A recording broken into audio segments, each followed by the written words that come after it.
इन्होंने पहले अरविंद केजरीवाल जी के हेल्थ मिनिस्टर को गिरफ्तार किया, फिर कल मेरे यहाँ रेड डाल दी, अब 2-4 दिन में मुझको भी गिरफ्तार कर लेंगे। ऐसे वाकये बड़े कम देखने को मिलते हैं जब कोई नेता अपनी ही गिरफ्तारी की भविष्यवाणी करता है, और उन्हीं बिरले नेताओं की फहरिस्त में दिल्ली के उप मुख्यमंत्री और शिक्षा मंत्री मनीष सिसोदिया का नाम भी जुड़ गया है। बेशक अभी गिरफ्तारी नहीं हुई है, लेकिन प्लॉट तैयार होता हुआ दिखाई दे रहा है। वजह हम आपको बताते हैं। मनीष सिसोदिया के खिलाफ सीबीआई ने लुकआउट नोटिस जारी कर दिया है। देश के बाहर निकलने पर पाबंदी लगा दी गई है। लुकआउट नोटिस जारी होने के बाद अब इस केस में ईडी की भी एंट्री की तैयारी है। तभी सीबीआई ने शराब ठेकों में घोटालों की जांच के दस्तावेज ईडी को सौंप दिए हैं। ये भी माना जा रहा है कि सिसोदिया के खिलाफ जल्दी ही मनी लॉन्ड्रिंग का केस दर्ज होगा।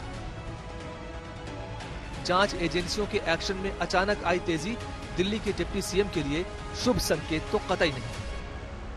मुझे आश्चर्य हो रहा है कि पूरी सीबीआई रेड करके और 14 घंटे मेरे घर के अंदर छापामारी करके जब कुछ नहीं मिला, उनकी सारी रेड फेल हो गई, कहीं कोई एक पैसे की बेईमानी का कुछ नहीं मिला, तो अब कह रहे हैं लुकआउट नोटिस जारी करो, खोजो इसको कहाँ है। मैं तो यही हूँ अपने घर पे, मुझे ढूंढना है तो स्कूलों में ढूंढ लो, संडे है आज घर पे मिल जाऊंगा, आप बता दो मैं वहां आ जाऊंगा।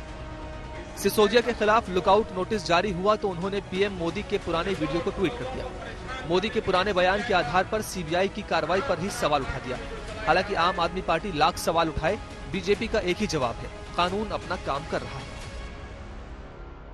एक ऐसा शिक्षा मंत्री जो पूरी दुनिया में लोकप्रिय है, एक ऐसा केजरीवाल का शिक्षा मॉडल, मनीष सिसोदिया का शिक्षा मॉडल जिससे दुनिया सीख रही है, देश सीख रहा है, उसको अब लुकआउट नोटिस जारी कर रहे हैं।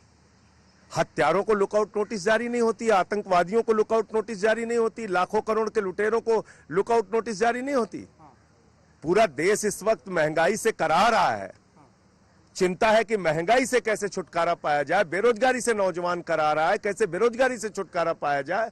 अरविंद केजरीवाल को चिंता है कि महंगाई बेरोजगारी से छुटकारा दिलाकर देश को कैसे दुनिया का नंबर 1 देश बनाया जाए। इनको लुकआउट नोटिस की चिंता है। ये एक नेचुरल प्रोसीजर है जो कि किसी बड़े अपराध में ऐसा किया जाता है। इसमें इतना घबराने की जरूरत नहीं है जितना मनीष सिसोदिया जी और अरविंद केजरीवाल जी का जो गैंग है वो जितना घबराहट दिखा रहा है, उतना घबराने की आवश्यकता नहीं है। लुकआउट नोटिस उनके लिए दिया जाता है। आने वाले दिनों में मनीष सिसोदिया की मुश्किलें इसलिए भी बढ़ सकती हैं क्योंकि ईडी की एंट्री होने के बाद मनी लॉन्ड्रिंग का केस दर्ज होना तय है और ऐसे में गिरफ्तारी भी मुमकिन है, जिसकी दिल्ली के डिप्टी सीएम आशंका पहले ही जता चुके हैं। उधर विरोधियों ने अपनी मोर्चाबंदी और तेज कर दी है। केसीआर के परिवार के लोगों ने यहाँ के जो L1 लाइसेंस होल्डर थे, पहले वो अपने लोग बनाए और पहली इंस्टॉलमेंट जो मनीष सिसोदिया को मिली, आम आदमी पार्टी को मिली, वो 150 करोड़ रुपए की थी। 150 करोड़ रुपया सबसे पहले डील में इनको मिला।